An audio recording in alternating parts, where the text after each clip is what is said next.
मराठी सक्ती केल्यानं अमराठी rickshaw taxi चालकांनी संपावर जाण्याचा इशारा दिलाय। संपावर जा, काही फरक पडत नाही, मराठी रिक्षा चालक 12 तास काम करतील असं वक्तव्य अमित ठाकरेंनी केलेलं आहे।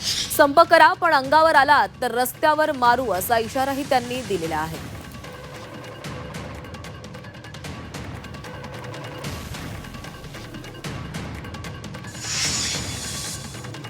जाऊ दे, काही फरक पडत नाही। मी कालपासून अनेक गोष्टी हे व्हिडिओज वगैरे बघतोय, रील्स बघतोय।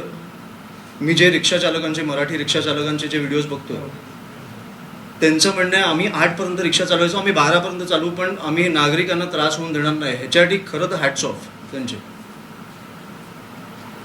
हे जे व्हिडिओज बघतोय मी, मला खरंच आनंद होतोय की आपले मराठी लोक पण त्या प्रकारे उतरत आहेत। त्याच्यामुळे ह्या आंदोलनाचा काही फरक पडणार नाहीये।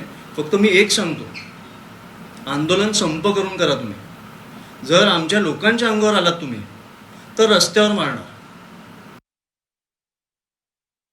पण मी खात्रीने सांगतो, जर आम्हाला दात दाखवले, आम्हाला डोळे दाखवण्याचा प्रयत्न केला तर तुमचे डोळे हे जागेवर न ठेवता आम्ही आमच्या पद्धतीने करू। कारण एक महाराष्ट्रामध्ये जर तुम्ही राहताय आणि तुम्हाला मराठी येत नाही आणि मराठी येत नाही, मराठी बोलणार नाही म्हणून तुम्ही संपावर जाणार असाल तर ते महाराष्ट्र नवनिर्माण सेना खपवून घेणार नाही।